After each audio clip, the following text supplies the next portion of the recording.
Live and unscripted from the DC metro area, this is a story of surviving and thriving after a layoff. This outdoor podcast is brought to you by atopcareer.com.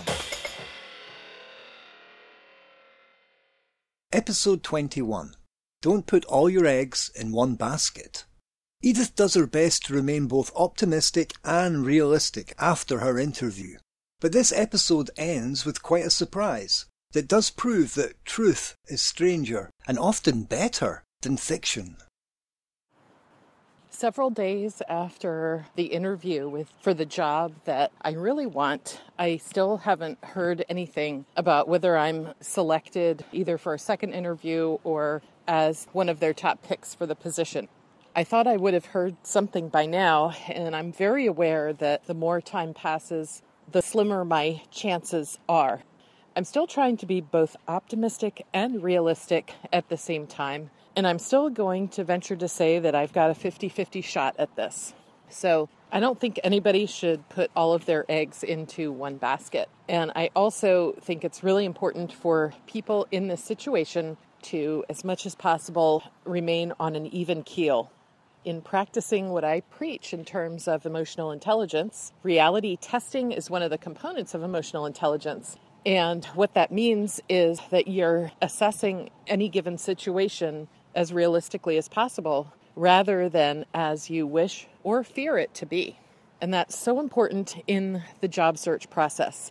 Most of what I've been talking about has been related to your emotional state of mind and how that colors the whole process and can really either make or break you. And at this stage, when you're waiting to hear about offers, it's so apparent and it's so easy for people to fall off the rail and once again go back into desperation mode or go back into frustration mode, when that's, of course, not the most prudent thing to do. You have to remind yourself to step back, practice good impulse control, which is another component of emotional intelligence, rather than just a reactive approach, as I've talked about before, and rather than responding with the first thought that comes to your mind. Hold off for a bit, assess the situation, and then respond. So for me, of course, I'm going to be disappointed if I don't get this position, but I do have an alternative, and that is that I was already given an informal offer for my second choice. And if for some reason that doesn't work out, there's a couple other positions that I intend to apply for anyway, just to see what happens.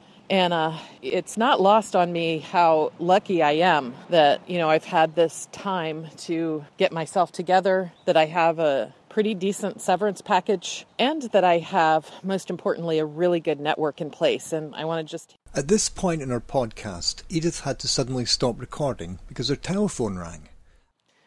So I had to stop recording there for just a minute because the most amazing thing just happened to me right when I was in the midst of recording this episode, and that is that the HR department from my first choice organization just called me and gave me a conditional offer. So I'm a little bit in awe now.